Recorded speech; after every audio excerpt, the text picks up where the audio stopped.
Bom dia, irmãos, graça e paz a todos. Para iniciar a mensagem de hoje, eu gostaria de propor uma reflexão para os irmãos. Qual o grande acontecimento ou fato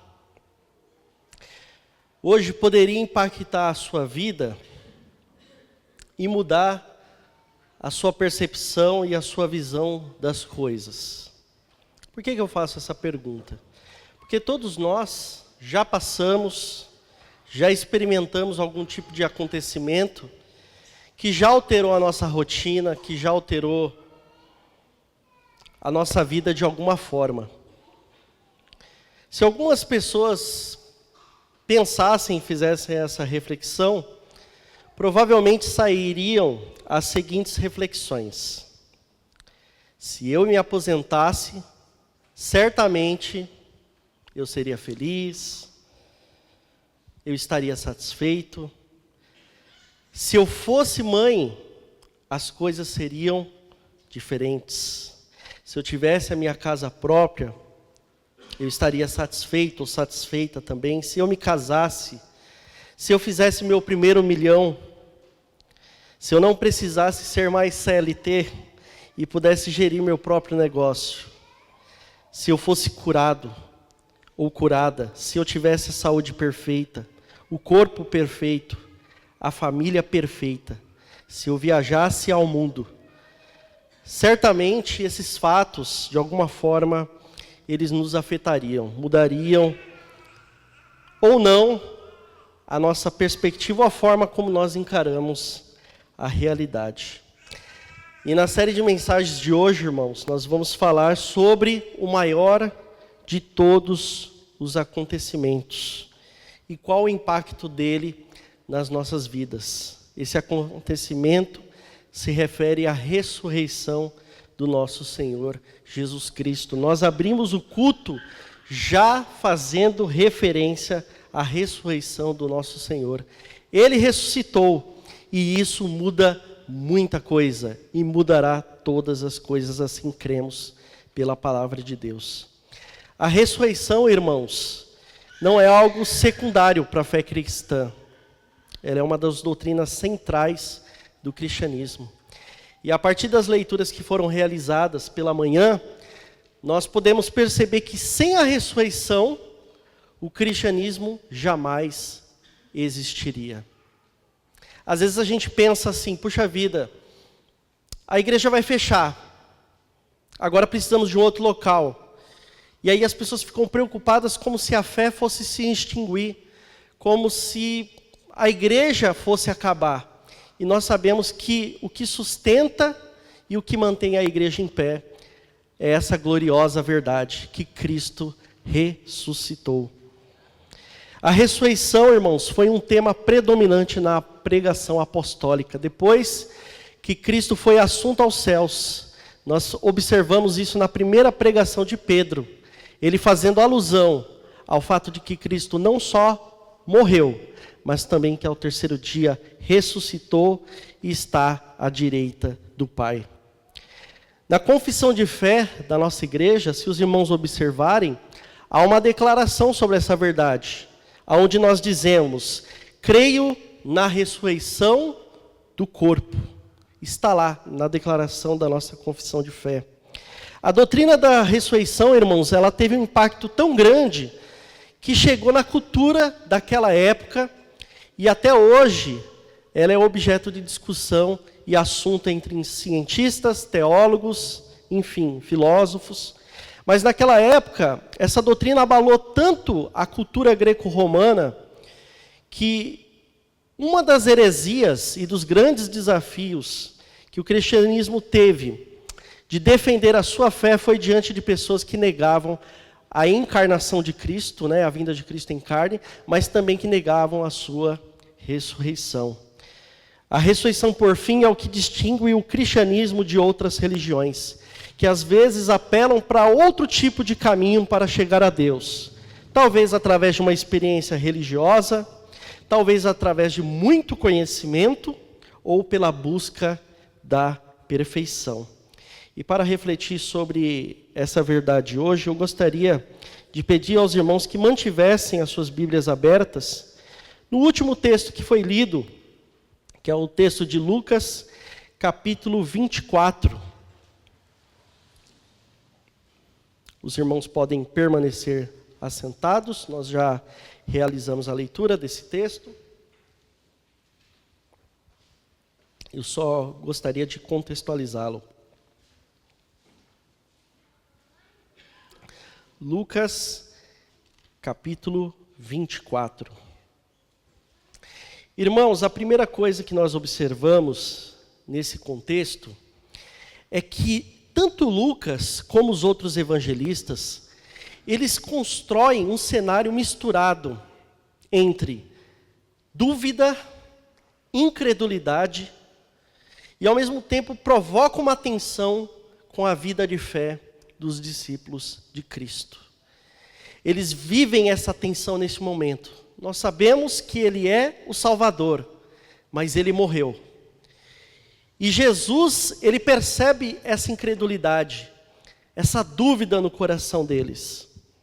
Esse é o cenário que Lucas e os evangelistas constroem diante de nós. E o objetivo desses evangelistas é provar e demonstrar àqueles discípulos e a nós a importância de nós entendermos como é central, não só a morte de Cristo, mas também a sua ressurreição.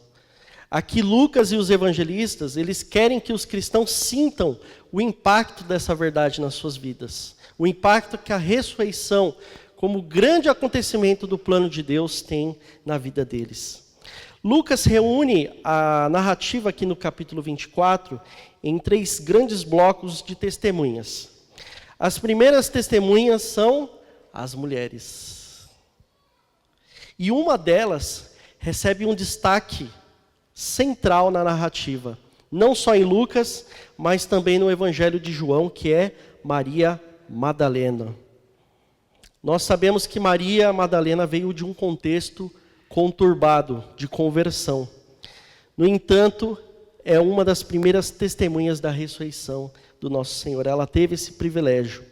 Lá no versículo 10 de Lucas, o seu nome é citado, e no capítulo 21, versículos 1 a 18, que é o texto da ressurreição, narrado pelo evangelista João, ela é citada e destacada pelo evangelista.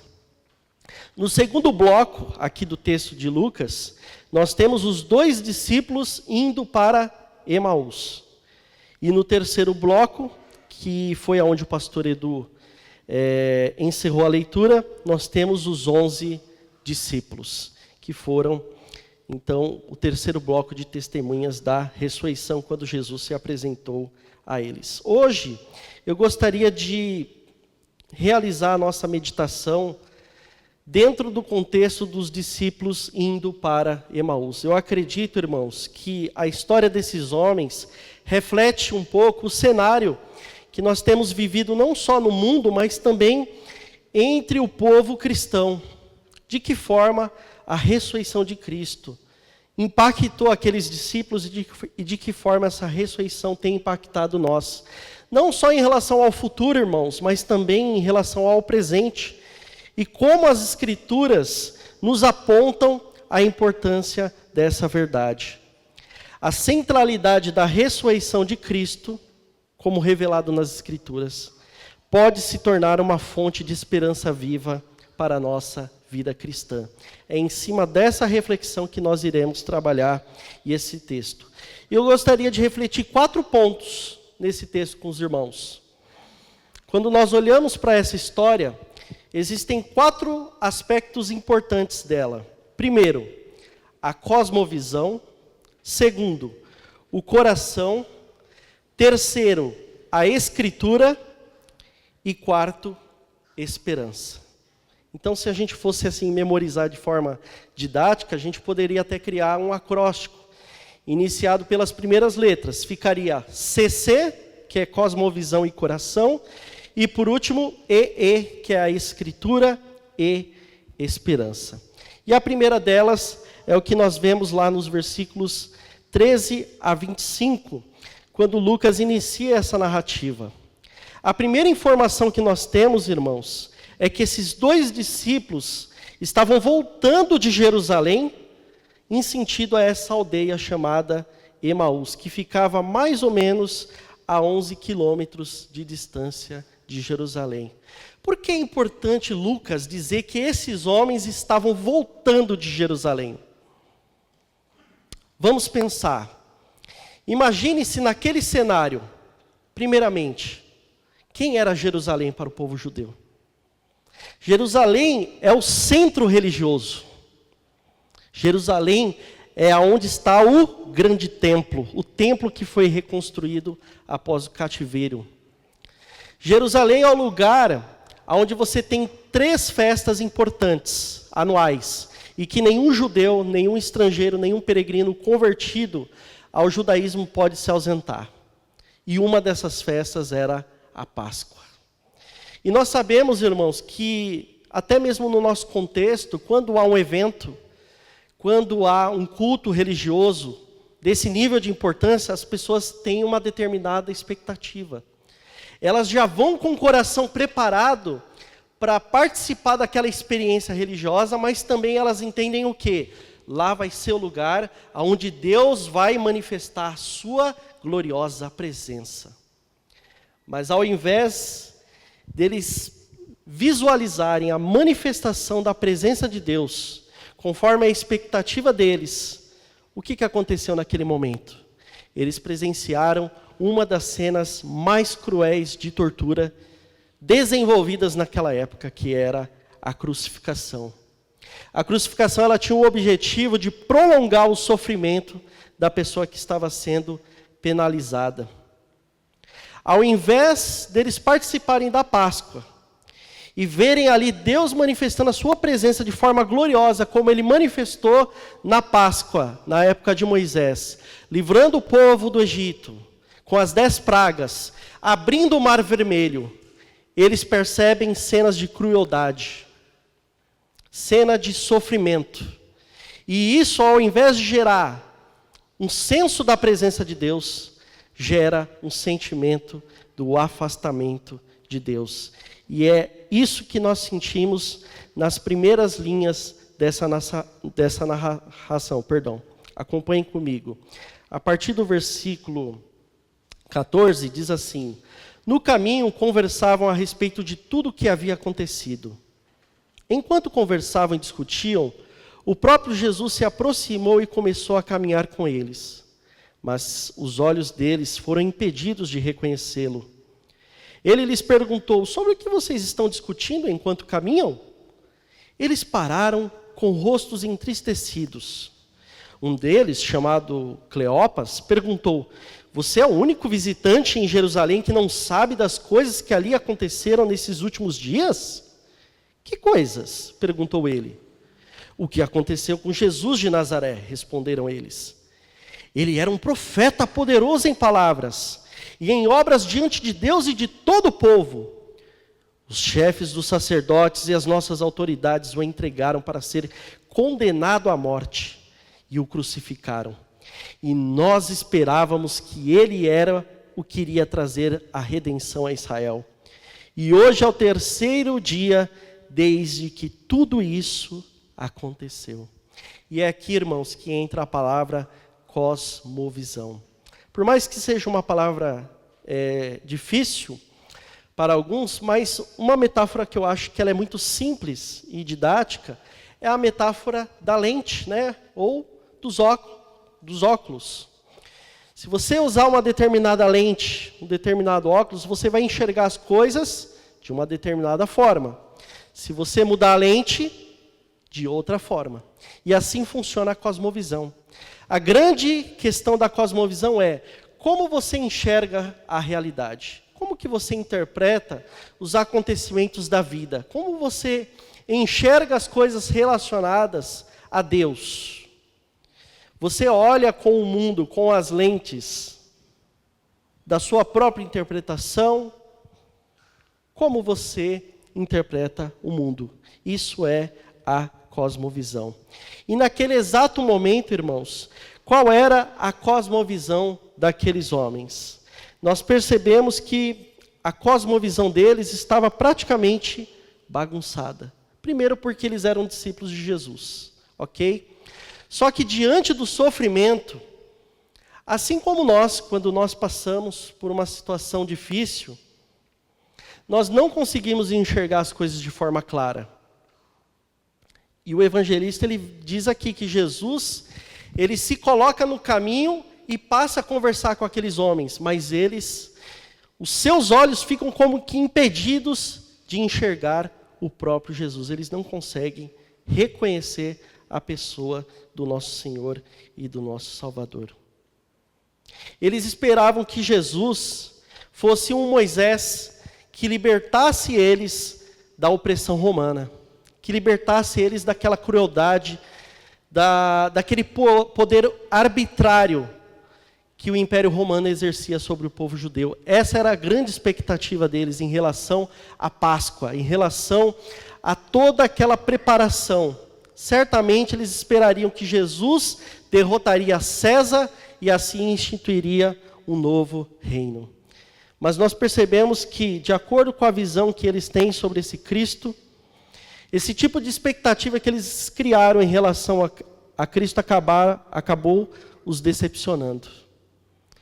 E por vezes, irmãos, quando nós criamos visões, interpretações a respeito da pessoa de Cristo que não condiz com as Escrituras, esse tipo de Jesus que nós criamos, muitas vezes nos decepcionam.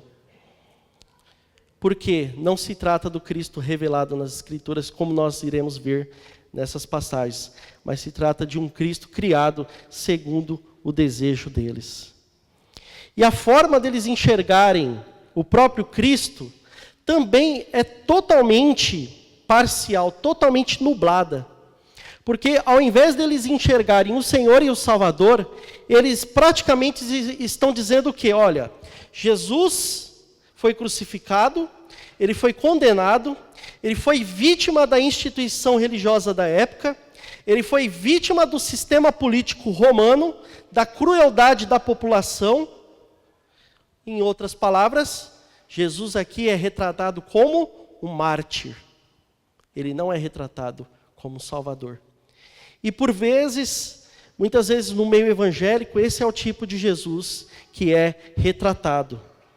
Nós não retratamos, nós não adoramos um Jesus Senhor, um Jesus Kyrios, mas nós muitas vezes queremos Jesus como nosso maior psicólogo, o nosso grande mestre, o maior líder que já existiu, mas ele não é o Salvador, ele não é o Senhor. Talvez aqueles homens, irmãos, ao fazerem referência a Jesus como profeta, eles se lembraram de um texto muito conhecido do Antigo Testamento, que está lá em Deuteronômio, capítulo 18, versículo 15, que diz assim: o Senhor teu Deus levantará no meio de ti, dentre teus irmãos, um profeta semelhante a mim. E na fala deles, eles dizem, esse Jesus era profeta, poderoso em obras diante de Deus e diante do povo. Mas eles pararam somente nisso. E consequentemente, irmãos, por eles interpretarem tudo o que estava acontecendo dessa forma, o que acontece? Esse tipo de interpretação, ela não gera esperança. Então, a única coisa que eles tinham que fazer é o quê? Bem, ele morreu, ele foi vítima, o sistema é o que manda, é o que impera, então vamos voltar para os nossos lugares. Vamos seguir a nossa vida. É assim que eles lidam com a morte. E hoje, nos nossos dias, não é diferente, irmãos. Quando nós observamos como as pessoas elas lidam, principalmente com a morte, nós podemos perceber várias abordagens. Algumas pessoas, elas vão dizer o quê? Que a morte é o ciclo da vida. A morte é o ciclo da vida, faz parte, e esse é o sentido de todas as coisas. No entanto, quando nós vamos para a Bíblia, nós percebemos que a morte ela não é o ciclo da vida. Porque a promessa de Deus, de Gênesis a Apocalipse, sempre foi uma promessa de vida. E no Jardim do Éden, quando nós lemos o texto de Gênesis, capítulo 1 e 2, qual é a árvore que aparece? A árvore da vida. Quando nós lemos Apocalipse, Deus restaurando e transformando este mundo, todas as coisas, qual que é a promessa que está lá? A árvore da vida. Cristo, quando por várias vezes ele se revela como Deus, e ele diz, eu sou. E quando ele diz que ele é o bom pastor, eu sou o bom pastor, ele diz que ele veio dar vida e vida em abundância. Então, infelizmente, essa é a primeira visão que muitas pessoas se utilizam para lidar com a morte. A morte é o ciclo da vida. Enquanto elas argumentam dessa forma, outras pessoas vão dizer, bem, eu já penso diferente. Se há morte, isso significa que a vida simplesmente não tem sentido. E que tudo é absurdo. Então, o que eu vou fazer? Eu vou seguir o meu caminho e eu vou criar o meu próprio sentido nesse mundo. Eu vou deixar minha marca. Eu vou buscar o meu próprio significado. Mas nós vemos também que essa perspectiva, ela é falha. Por quê? Ela se limita apenas a esta vida. Ela não tem uma resposta para a vida após o sepulcro. Gostaria de pedir aos irmãos que abrissem em 1 Coríntios, capítulo 15, versículo 19.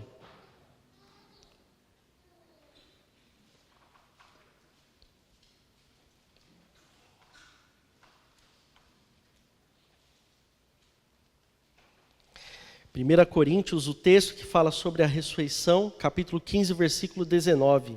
O apóstolo Paulo diz, se é somente para esta vida que temos esperança em Cristo, dentre todos os homens, somos os mais dignos de compaixão.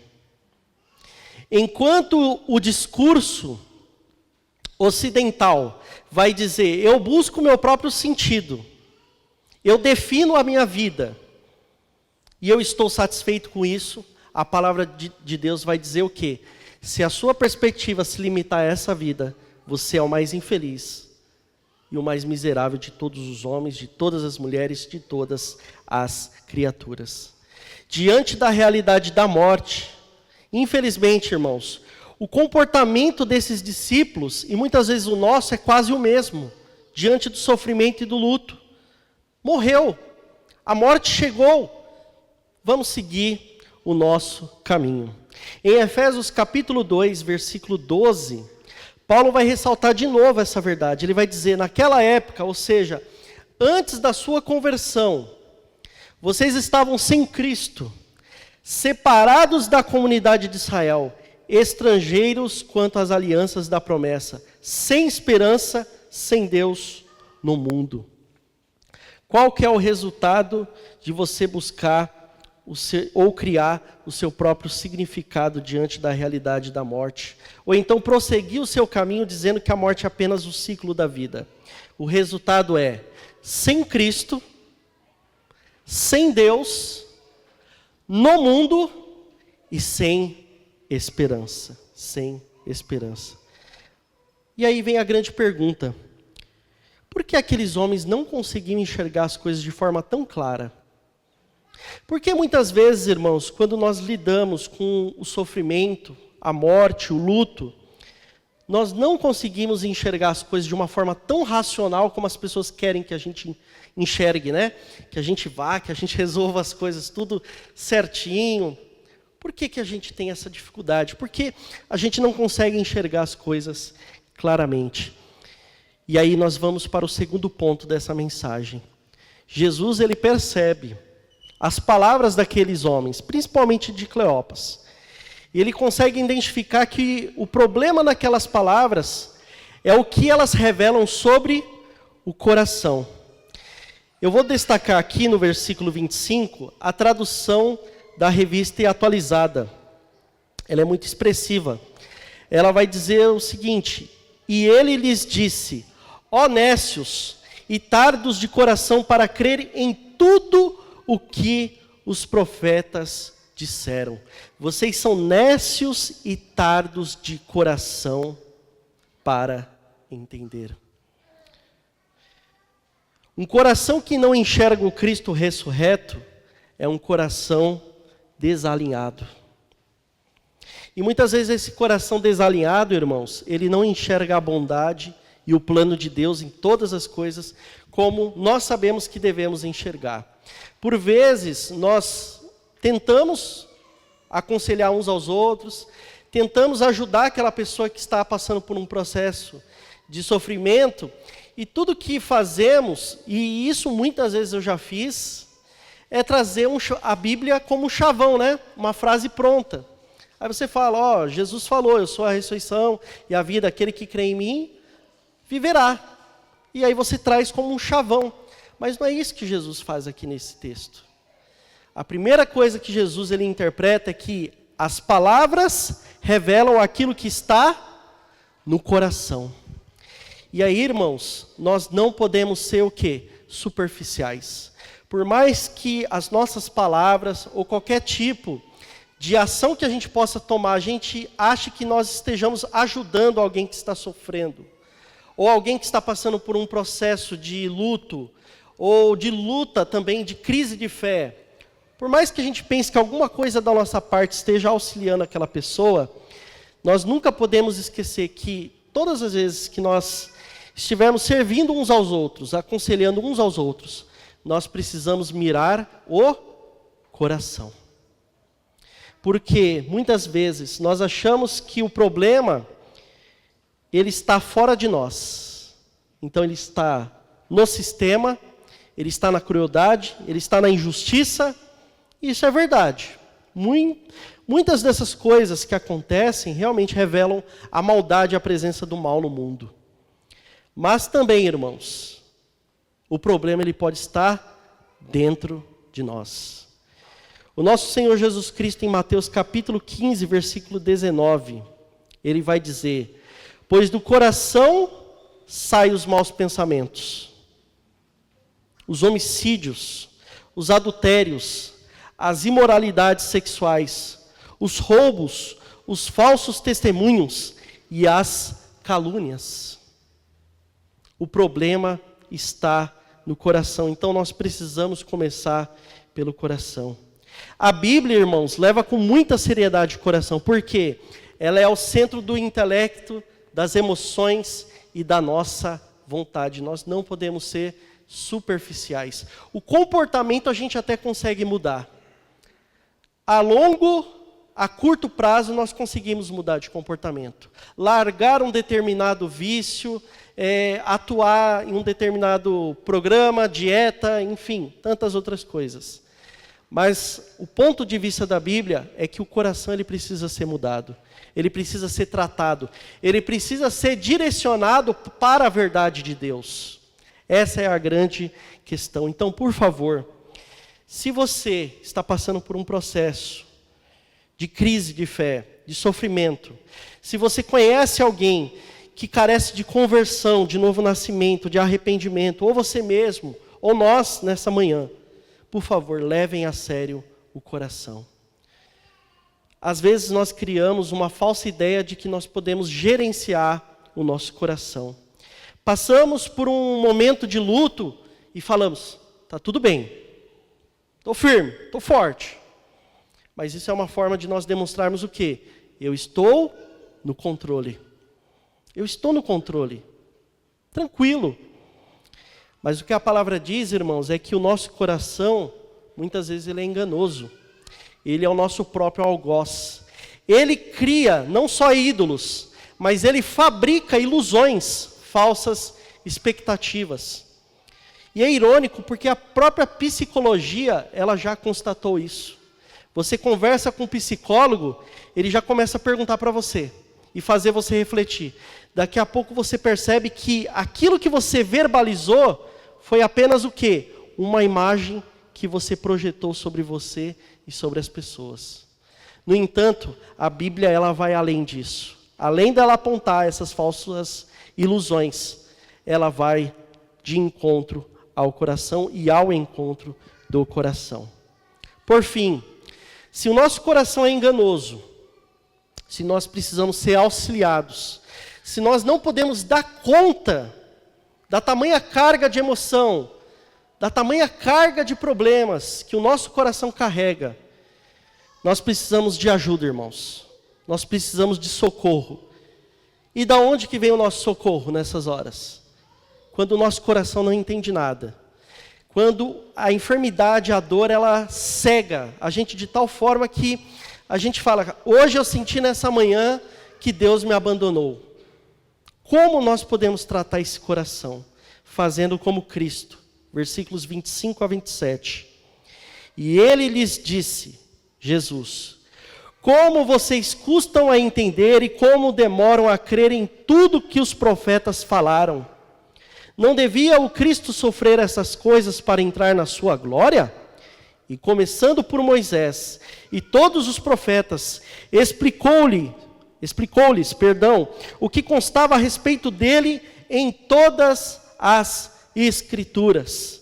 Jesus Cristo ouve as palavras de Cleopas, um dos discípulos citados no versículo 18, que responde à pergunta de Jesus, o que vocês estão conversando? Mas ao perceber o problema do coração de Cleopas, desses discípulos, dos 11, o que Jesus faz? Direciona e guia-os até as Escrituras. Às vezes, quando a nossa visão de vida cristã está distanciada da ressurreição de Cristo, quando a ressurreição de Cristo, irmãos, não tem um impacto nas nossas vidas, nós buscamos respostas nos lugares errados para o problema do nosso coração. Nós buscamos dentro de nós. Então, a aprovação das pessoas, a minha capacidade, a minha meritocracia, a minha superação e o meu conhecimento. Você busca dentro de você. Se você não busca dentro de você, você busca a resposta fora de você. Então, a necessidade de aprovação das pessoas. Você busca no trabalho a resposta. Você busca nas suas realizações, nas suas conquistas, ou apenas naquela expectativa de que as coisas vão melhorar uma hora. Mas Cristo disse que nós precisamos buscar a resposta correta no lugar certo, que é na palavra de Deus. E nessas horas faz todo sentido as palavras do salmista. Lâmpada para os meus pés é a tua palavra e luz para os meus caminhos. É claro, irmãos, numa situação de sofrimento, eu fico imaginando, se eu perdesse minha esposa, minhas filhas, é claro, eu não vou enxergar as coisas de uma forma clara. Porque a minha razão, o meu coração e as minhas capacidades, elas não têm suporte para esse tipo de situação. Elas não dão conta do que o pecado fez na criação. Elas não dão conta da queda, mas a palavra de Deus dá. Por isso Jesus, ele faz o quê? Diante das trevas, diante da ignorância, da dúvida, da incredulidade.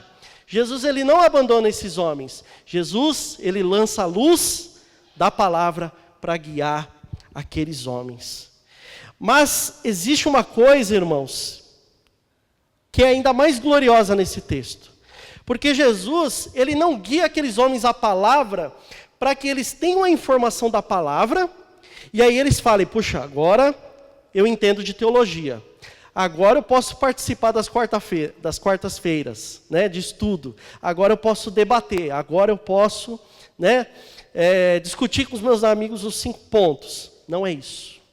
Jesus, ele pega a Escritura e aponta toda a Escritura, desde o Pentateuco, dos profetas, para ele. Irmãos, se nós queremos ter um encontro com Cristo ressurreto, nós podemos começar pelas Escrituras Sagradas.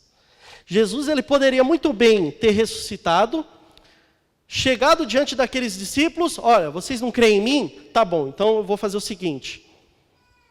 Agora eu vou fazer, né, uma coisa para chamar a atenção de vocês. Não, ele abre a Escritura. Ele lembra aqueles homens da Escritura. Por vezes, irmãos, o problema é que a nossa abordagem em relação da Bíblia, ela é equivocada. Nós fazemos tudo com a Bíblia, mas nós não temos um encontro com Cristo ressurreto. Nós queremos ler a Bíblia em 365 dias. Queremos ler a Bíblia o ano inteiro. Nós nos cobramos em relação a isso. Nós queremos debater sobre a Bíblia. Nós queremos especular. Muitas vezes, irmãos, eu tenho a impressão de que falar da Bíblia para nós é como se fosse um entretenimento intelectual. Então eu vou falar desse livro e aí nós medimos a nossa sabedoria. Mas nós não temos um encontro com Cristo ressurreto. Estamos no caminho para Emaús ainda. E seguimos ainda, sem sermos transformados, sem arrependimento e sem fé. Se nós olharmos para a história, todos aqueles homens e mulheres piedosos que tiveram um encontro com as Escrituras, eles tiveram um encontro real com o nosso Senhor e Salvador Jesus Cristo ressurreto. Começando pelo mais conhecido de nós, que é o Martim Lutero. Vocês acham que Martim Lutero não conhecia a Bíblia? Irmãos, ele era doutor em teologia. Ele conhecia o latim, ele conhecia o grego, ele conhecia a Bíblia. Ele cantava passagens das Escrituras no mosteiro. Mas o que precisou acontecer com ele, muitas vezes, é o que precisa acontecer conosco. É ler a Bíblia. E de repente você abrir em Romanos, capítulo 1, versículo 17. O justo viverá pela fé. E você olhar aquela passagem e você dizer, meu Deus, agora é como se as portas do paraíso se abrissem diante de mim. Não é um demérito a você, irmão, irmã, passar por crises, dúvidas, incredulidade. A maior preocupação é o quê? É você não ir às Escrituras. Se você está lutando com o seu coração, o caminho que Cristo aponta, vá às Escrituras. Vá ao Evangelho, beba, mata essa sede. E assim você encontrará satisfação. Por muitas vezes, irmãos, em muitas lutas que eu passei, muitas coisas passavam pela minha cabeça. Eu queria que, quando eu estivesse desempregado, eu encontrasse alguém na praça, um profeta de Deus, e o profeta chegasse e falasse, ó, vaso de Deus, o Senhor vai revelar que você vai entregar naquela agência e você vai ter o seu emprego. Muitas vezes eu queria essa experiência, né? E assim, aqui nós não invalidamos, né, a experiência de ninguém. A gente sabe que existe um aspecto pessoal disso. Mas, irmãos, de uns tempos para cá, o que eu tenho percebido? As minhas maiores experiências diante da tristeza, do desânimo, da falta de coragem, é quando eu me deparo com o Evangelho nas Escrituras. Verdadeiramente, eu tenho uma experiência real. Eu tenho uma revelação perfeita da parte de Deus que pode completar e que pode mudar a minha visão sobre aquela situação e pode transformar o meu coração. As boas novas sobre Cristo Jesus. Será que tem uma experiência maior do que essa? Você saber que você já vem a esse mundo sentenciado. Você vai morrer. Nós vamos passar pela morte um dia em certo aspecto, é claro. Mas aí a palavra de Deus, vindo da boca do próprio Deus, em Romanos diz, quem tentará acusação contra os eleitos de Deus? E aí, você quer a aprovação das pessoas. E aí você se preocupa com o que as pessoas pensam. E aí você se preocupa com o que você conquistou ou não conquistou. Em que fase da sua vida você chegou e não chegou. Mas o que importa para você? Aquilo que Deus declara sobre você? A justiça que Deus pega do seu filho e transfere a você? Ou qualquer outro status, ou qualquer outra bagatela? E isso nos faz ir para o último ponto. Cristo, ao direcionar o nosso coração para as Escrituras, e ao direcionar as Escrituras para Ele mesmo, Ele nos dá aquilo que nós chamamos de esperança. Não existe esperança fora de Cristo. E nós sabemos que isso é uma realidade. Porque esperança, irmãos, é a diferença entre... difere muito de otimismo. O otimismo é o que o mundo prega. Essa percepção de que as coisas vão melhorar. Mas daqui a pouco você já começa a ouvir outras notícias. Um asteroide já está vindo em direção à Terra. 2032 já tem uma previsão aí dele acertar, passar por algum lugar. Aí você supera isso e vem um novo assunto. Vocês percebem que a manchete do dia a dia é sempre essa? As coisas vão melhorar, daqui a pouco piora. A política é boa, daqui a pouco piora. E nós queremos respostas nos lugares errados. E nós percebemos que esses lugares errados que muitas vezes nós fomos, acabaram decepcionando a gente. Por quê? Nós preferimos o otimismo ao invés da esperança. Pare para refletir um pouco. Como a visão otimista que esse mundo prega, e que muitas vezes as pessoas sustentam, é algo totalmente desesperador. Por exemplo, transição do século XX para o século XXI. Se os irmãos olharem na história, as pessoas elas viam com muito otimismo a ciência. Por quê? Naquele momento, a ciência estava oferecendo novas descobertas. Você tinha a possibilidade o que agora? De ser vacinado de muitas doenças que até então não havia nenhuma prescrição. O domínio tecnológico, ele cresceu. O avanço na mecânica, os primeiros carros, a capacidade que o homem teve de criar motores. E aí se segue. A engenharia cresceu. Quem não lembra aqui do famoso Titanic? Aquela engenharia, para a época, era a maior referência de engenharia no mundo. Eles olhavam para aquele tamanho, para aquela capacidade, chegava até a idolatrar, né? Como se fosse Deus. Então nós vemos esse otimismo. As descobertas científicas, Darwin, tantos outros cientistas, o progresso do conhecimento, o crescimento industrial, econômico, político, a sensação de um futuro previsível e bom. Esse é o otimismo do mundo. Mas o que acontece, irmãos? O otimismo do mundo, ele tem prazo de validade. Mesmo diante desse cenário, nós passamos por 2 guerras. Passamos por depressões econômicas. Nós passamos por crises políticas, a ponto de ter um holocausto, a ponto de ter uma União Soviética. A psicologia começou a prever o quê? O mal do século XXI.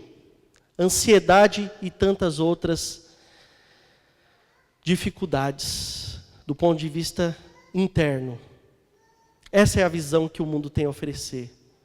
A visão que as coisas vão melhorar. E aí seguimos o nosso caminho. Só que aí vem pandemia. E aí vem o desespero novamente. Passa a pandemia, as pessoas voltam ao seu caminho também. E aí um novo assunto surge. Diante disso, irmãos, gostaria de ler a primeira carta de Pedro, capítulo 1, versículos 3 a 5. E assim caminharemos para o encerramento da reflexão de hoje. 1 Pedro, capítulo 1, versículos 3 a 5. Bendito seja o Deus e Pai de nosso Senhor Jesus Cristo. Conforme sua grande misericórdia, Ele nos regenerou para uma esperança viva por meio da ressurreição de Cristo dentre os mortos. Para uma herança que jamais poderá perecer, macular-se, perder o seu valor. Herança guardada nos céus para vocês, que mediante a fé são protegidos pelo poder de Deus até chegar à salvação prestes a ser revelada nos últimos dias. Se não podemos sobreviver com a visão otimista, nós podemos sobreviver por meio da esperança em Cristo Jesus. O apóstolo Pedro nos apresenta uma visão de que a ressurreição de Cristo gera em nós uma esperança viva. Não tem aquela frase famosa? A esperança é a última que morre? para nós, ela não morre, ela é uma esperança viva. E é uma esperança viva no presente. É a promessa também de uma salvação eterna e futura. Em outras palavras, Jesus, Pedro, toda a Escritura ensina que é possível nós vivermos no presente a realidade da vida ressurreta de Cristo. Por isso que quando nós vamos ao texto, onde Marta vira para Jesus na ressurreição de Lázaro e diz: Mestre, se o Senhor estivesse aqui, o meu irmão não teria morrido. Jesus diz: Marta, eu sou a ressurreição e a vida. Quem crê em mim, ainda que morra, viverá. E aí ela acha que Jesus está falando de uma coisa futura. Tá bem, Senhor, eu creio que lá no futuro, o Senhor vai ressuscitar, Apocalipse, final do mundo. Marta, calma o seu coração. Eu não estou falando lá, o seu irmão vai viver. O seu irmão vai viver. Ele vai experimentar a realidade da ressurreição nesse presente. Era isso que ela não estava entendendo. E nós, muitas vezes, precisamos também compreender isso. Porque Paulo, irmãos, quando fala de nós como cristãos, ele fala a ressuscitados em Cristo. Nós estamos unidos a Ele. Tudo o que aconteceu com Cristo está ligado a nós. Estamos como ramos ligados à videira. Ele morreu, nós morremos para o pecado. Ele ressuscitou, nós ressuscitamos juntamente com Ele. E vivemos para Deus em santidade e novidade de vida. Mas assim como Ele subiu aos céus, nós estamos elevados em Cristo Jesus. É algo assim que a nossa imaginação, ela não consegue imaginar. Mas isso, irmãos, gera esperança. Porque nós sabemos que isso pode criar uma realidade viva em nosso coração no presente. E para isso nós precisamos trazer essas verdades da Escritura ao nosso coração. É claro, quando a gente lidar com a segunda-feira, com o dia a dia, com o pagamento de impostos, com a taxa pesada tributária do nosso país, com as injustiças, que acontecem com tantas pessoas, nós vamos precisar lembrar e trazer à memória ao nosso coração essas palavras. Porque a nossa esperança não está em que essas coisas melhorem. É claro, jamais vamos cruzar os braços, mas a nossa esperança está naquilo que a própria Escritura promete. 1 Coríntios capítulo 15, versículo 26. O último inimigo a ser destruído é a morte. A morte, ela não é o ciclo da vida. Ela é o último inimigo a ser destruído.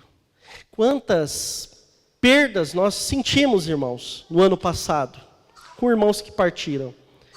Mas ao mesmo tempo que, do ponto de vista da fraqueza da nossa carne, nós utilizemos a palavra perdas, nós sabemos que aqueles irmãos, ao partirem, a morte foi derrotada em Cristo Jesus. Hebreus capítulo 2, versículos 14 e 15. Portanto, visto que os filhos são pessoas de carne e sangue, ele também participou dessa condição humana, para que por sua morte derrotasse aquele que tem o poder da morte, isto é, o diabo, e libertasse aqueles que durante toda a vida estiveram escravizados pelo medo da morte. E é isso. Cristo Jesus ressuscitou.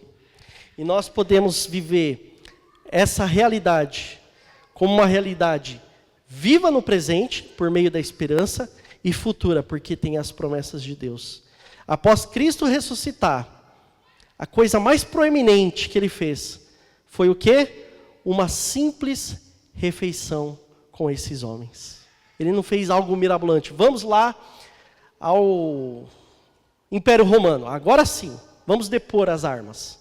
Ele fez uma simples refeição. E no partir do pão, os olhos deles se abriram. É claro, esse texto ele não está falando, irmãos, sobre a Santa Ceia. Mas nós podemos fazer uma aplicação. Porque, por vezes, batizamos, ouvimos a palavra, tomamos o pão, tomamos o cálice, mas os nossos olhos não enxergam Cristo.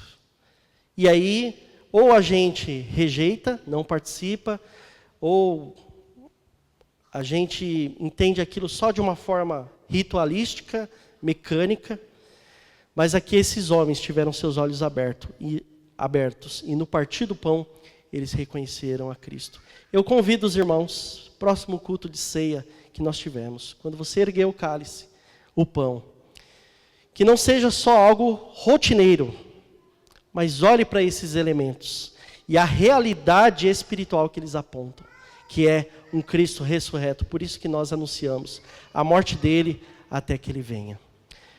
Depois dessa palavra, o que você responderia ao seu coração? Se um grande fato acontecesse, como isso mudaria a sua forma de enxergar a realidade, a sua semana, o seu trabalho, a sua vocação, as suas lutas, as suas dores e o seu sofrimento? Oremos. Senhor, obrigado pela tua palavra. Ela é viva e eficaz, porque o teu Espírito faz com que ela não chegue somente em letras e palavras ao nosso coração, mas em poder. Ó Deus, assim como o Senhor abriu